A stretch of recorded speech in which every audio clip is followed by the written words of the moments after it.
fica muito claro isso que você está falando sobre a satisfação interna, não é com o treinador, não é com a pessoa, mas sim com a forma também de jogo, né? E essas duas declarações do Varela e do Danilo só reforçam isso, é isso. Por isso que eu acho que é importante conversar, entendeu? Não, é tipo uma terapia coletiva. Não vai chamar o elenco inteiro, mas conversa com alguns líderes. Os jogadores mais esclarecidos, mais inteligentes, isso que eu quero dizer. Porque do grupo você tem de tudo, né? Os caras, cara, não estão fazendo corpo mole. Você pode ter nesse grupo do Flamengo um ou outro jogador meio, sei lá, desligadão e tal, isso acontece. E já houve momentos que os jogadores não queriam o técnico e não se empenharam. Aqueles fla-flus, né? Do Vitor Pereira, do Paulo Souza, especialmente aquilo ali foi assim uma preguiça terrível. Mas não é o que está acontecendo pelo que eu vejo, pelo que me informaram, pelo que eu conversei com as pessoas. Eles estão clamando por mudanças na forma do time se comportar, porque o time não está legal. Não está legal. Então, acho que esse é o momento que, se ele conversar com esses jogadores, pode ser o Varela, pode ser o Danilo, pode ser o Jorginho, pode ser o Alexandre, pode ser o Arrascaeta, enfim, estou citando aqui alguns, vários, né? Para entender o seguinte, vem cá, o que vocês acham que está faltando? Professor, nós não estamos pressionando alto desse jeito, a gente não está fazendo mais isso. No jogo aéreo, defensivo, a gente tinha tal postura, marcávamos dessa maneira, estava funcionando melhor. Então, nós vamos fazer esse ajuste aqui. Não é que tem que ser igualzinho o que era nos tempos do técnico anterior, mas tentar encontrar com os jogadores o melhor modelo para corrigir esses aspectos do jogo. Saída de bola piorou, gente. Saída de bola piorou. O jogo aéreo piorou, no ataque e na defesa. A pressão alta não houve nesses dois jogos. Gente, o São Paulo estava fragilizado. O Flamengo não conseguiu esganar o São Paulo. O Inter é a mesma coisa, estádio vazio, o Inter em crise. O Flamengo não fez isso.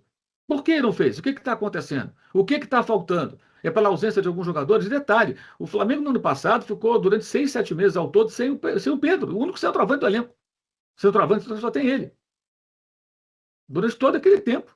E E não segue tinha só Paquetá. ele. E não tinha Paquetá. Porque, não veio o Paquetá. Não tinha Paquetá. Não tinha Paquetá. Então não é uma questão de que agora veio o Paquetá, não sei o quê, e teve o desfalque no único centroavante, durante um bom tempo, inclusive na reta final. Então eu entendo que, assim, eu estou aqui tentando colocar o que eu acho que é um caminho para a solução, senão fica parecendo que a gente só está criticando. Eu acho que o caminho é esse, é sentar, conversar com as lideranças do elenco, lideranças técnicas, e tentar entender o que falta, o que pode fazer e retomar. E treinar até o jogo do Vitória. Aí, contra o Vitória, é o ensaio para o Cruzeiro. Aí tem que ser outro time. Outra postura, outro comportamento completamente diferente para contra o Cruzeiro em Belo Horizonte no dia 12 realmente competir. Porque se for como foi nessa quarta-feira, gente, o Flamengo vai ser eliminado pelo Cruzeiro. Se jogar dessa maneira, o Flamengo vai ser eliminado. A chance é praticamente zero, se jogar daquela forma.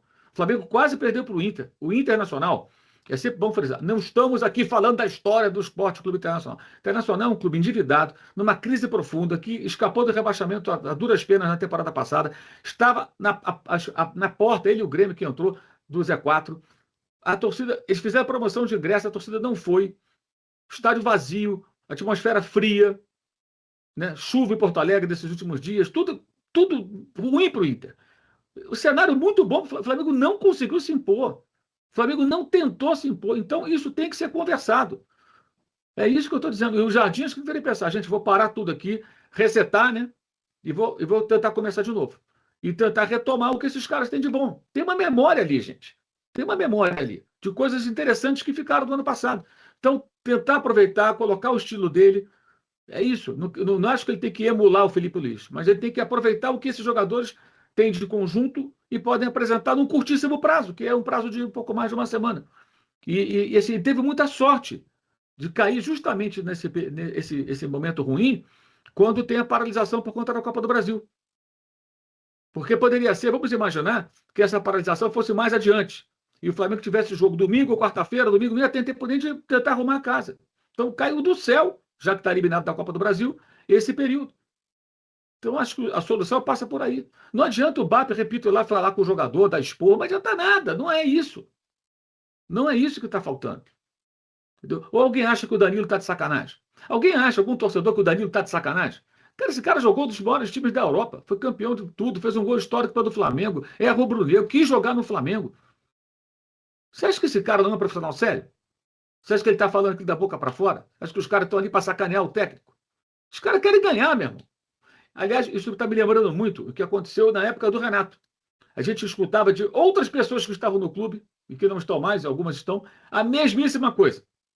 Saiu o Rogério Ceni, entrou o Renato. O que eles falam? Pô, o Renato é do cacete, cara. Ele é muito legal, o pessoal gosta dele.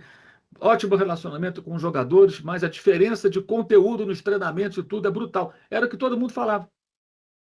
E que houve até uma pessoa que falou assim para mim: os jogadores gostam tanto dele que ficou até com